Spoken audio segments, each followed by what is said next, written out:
Golden Age Hollywood sold glamour, beauty, and perfection, but behind the scenes, many stars lived in silence and pain. Today, we're exploring 10 Hollywood legends whose lives and deaths were historically linked or rumored to involve syphilis, a disease surrounded by secrecy and stigma in the early 20th century. Some cases remain debated, but number 3 is widely considered the most tragic. Tallulah Bankhead was one of Hollywood's most magnetic personalities, bold, sharp-tongued, and unapologetically excessive. She drank heavily, smoked constantly, and cultivated a reputation for living without limits, even by Golden Age standards. While her talent was undeniable, her health was often fragile. Throughout her later years, Bankhead experienced recurring infections, severe fatigue, and episodes of physical decline that kept her in and out of hospitals. Biographers have noted that during the early 20th century, unexplained neurological or systemic symptoms were frequently, and sometimes unfairly, attributed to syphilis, a disease surrounded by fear and stigma. In Bankhead's case, some historians have speculated that such an illness may have played a role, though no confirmed diagnosis was ever made public, and other explanations, including chronic substance use and long-term respiratory disease, are equally plausible. What's certain is this: Tallulah Bankhead lived fiercely and paid a physical price, becoming another example of how Hollywood glamour often concealed profound personal suffering. Errol Flynn was the embodiment of swashbuckling Hollywood glamour, handsome, reckless, and larger than life. Off-screen, however, his lifestyle was marked by extreme excess. Flynn drank heavily, abused prescription drugs, and lived under constant public scrutiny due to scandals and legal troubles. By his 40s, his once athletic body was visibly deteriorating. He suffered from chronic pain, liver damage, heart problems, and episodes of mental and physical exhaustion that left him a shadow of his former self. In his final years, some observers noted memory lapses, erratic behavior, and neurological symptoms. Because syphilis was poorly understood and heavily stigmatized during the era, historians have speculated that it may have been a contributing factor to his decline. However, there is no confirmed medical evidence supporting this claim. Most modern biographers emphasize that alcoholism, drug dependence, and untreated infections were far more likely causes.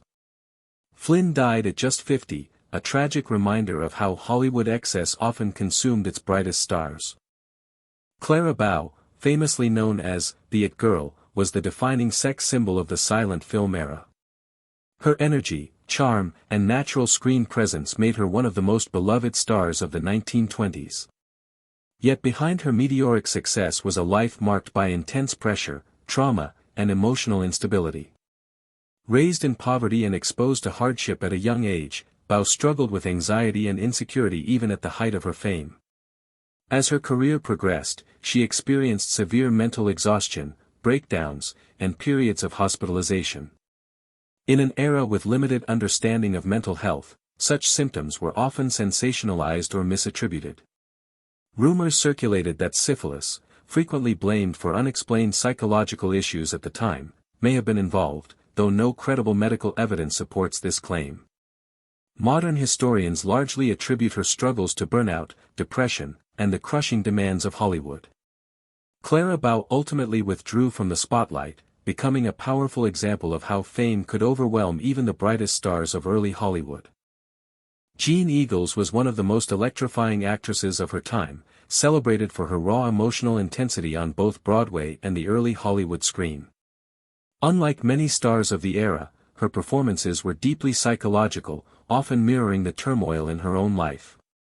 Behind the acclaim, Eagles struggled with chronic illness, severe exhaustion, and a growing dependence on alcohol and drugs, which worsened as her career progressed. She died in 1929 at just 35 years old, with the official cause listed as kidney failure. However, in an era when studios routinely obscured uncomfortable truths, rumors quickly spread that syphilis may have contributed to her declining health. Such speculation was common at the time, as the disease was frequently blamed for unexplained physical and mental deterioration. No confirmed medical records support this claim, and modern historians tend to focus on substance abuse and overwork as more likely causes. Jeanne Eagles' short life remains a tragic example of how immense talent was often consumed by the unforgiving pressures of early Hollywood. Wallace Reid was one of the earliest matinee idols of Hollywood's silent era, adored for his athletic build, wholesome charm, and effortless screen presence. At the height of his fame, Reid suffered a serious injury during a film production, for which doctors prescribed morphine to manage his pain. What began as legitimate medical treatment slowly turned into dependency, a common and poorly understood risk at the time. As Reid's addiction worsened, his health rapidly declined. He grew thin, weak, and increasingly unable to work, shocking fans who remembered his vibrant on-screen persona. When he died in 1923 at just 31 years old, the official cause was complications related to morphine addiction. However, rumors circulated that syphilis may have been an underlying factor, reflecting how frequently the disease was blamed for unexplained deterioration in the early 20th century. There is no confirmed evidence supporting that claim. Wallace Reid's story is now widely seen as a tragic example of early Hollywood's lack of medical safeguards and the human cost of studio-driven ambition. John Gilbert was one of the most celebrated leading men of silent Hollywood, known for his smoldering looks, magnetic screen presence, and intense performances in films like The Merry Widow and Flesh and the Devil. Audiences adored him, and he was often compared to a modern-day matinee idol. However, with the arrival of sound films, Gilbert's career took a dramatic turn. His voice was considered unsuitable by studio executives, and rumors began spreading about erratic behavior, mood swings, and declining health. At the time, such rapid physical and mental deterioration was often attributed to syphilis, a disease surrounded by fear and secrecy. While some historians speculate that Gilbert may have been affected, there is no confirmed medical evidence, and alcoholism, stress, and relentless studio politics are more widely accepted as the true causes of his decline. Tragically, Gilbert's career and personal life unraveled, and he died in 1936 at just 38, leaving behind a legacy of brilliance overshadowed by Hollywood's harsh pressures. Paul Bern was a powerful figure behind the scenes of Hollywood, serving as an influential executive and producer at MGM. Known for his intelligence, charm, and deep understanding of the film industry, he was well respected by colleagues and admired by stars. In 1932, Bern's life came to a sudden and shocking end when he was found dead in his Beverly Hills home. The official ruling was suicide, but circumstances surrounding his death were suspicious, and the case quickly became one of Hollywood's most sensational mysteries.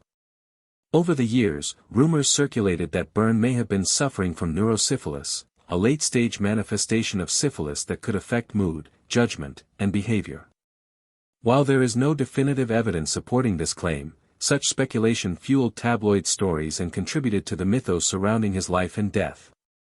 Bern's tragic demise highlights both the pressures of the studio system and the pervasive stigma surrounding disease and scandal in early Hollywood. John Barrymore, often hailed as the Great Profile, was one of the most talented and charismatic actors of the early 20th century. He captivated audiences on stage and screen with his commanding presence, memorable voice, and magnetic charm. Behind the glamour, however, Barrymore's personal life was turbulent. Years of heavy drinking, partying, and a fast-paced Hollywood lifestyle began to take a severe toll on his body and mind. By the 1940s, he suffered from memory lapses, erratic behavior, and physical decline. Biographers have long speculated that neurosyphilis, a late-stage complication of untreated syphilis, combined with chronic alcoholism, may have contributed to his deterioration, though exact medical details remain uncertain. Studios and the press often sensationalized his struggles, turning a once-revered star into a tragic spectacle. Despite his immense contributions to theater and film, Barrymore spent his final years largely isolated and mocked, illustrating how Hollywood's golden age could elevate its stars to greatness but discard them just as quickly when misfortune struck. Clark Gable, famously known as the King of Hollywood, was one of the most iconic leading men of the golden age. Renowned for his charm, rugged good looks, and unforgettable performances in films like Gone with the Wind, Gable epitomized Hollywood masculinity and stardom. Off-screen, his personal life was equally legendary, filled with high-profile romances and numerous affairs that often drew public and media attention. As he aged, Gable began experiencing health problems, including heart issues and general physical decline. While there is no confirmed evidence linking him to syphilis, rumors circulated within Hollywood circles, reflecting the era's obsession with secrecy, scandal, and speculation. Such whispers were common for stars whose private lives intersected with public scrutiny, illustrating the pervasive fear and stigma surrounding sexually transmitted diseases at the time. Despite these speculations, Gable continued to work and maintain his status as a Hollywood legend until his death in 1960, leaving behind an enduring legacy of charisma and cinematic greatness.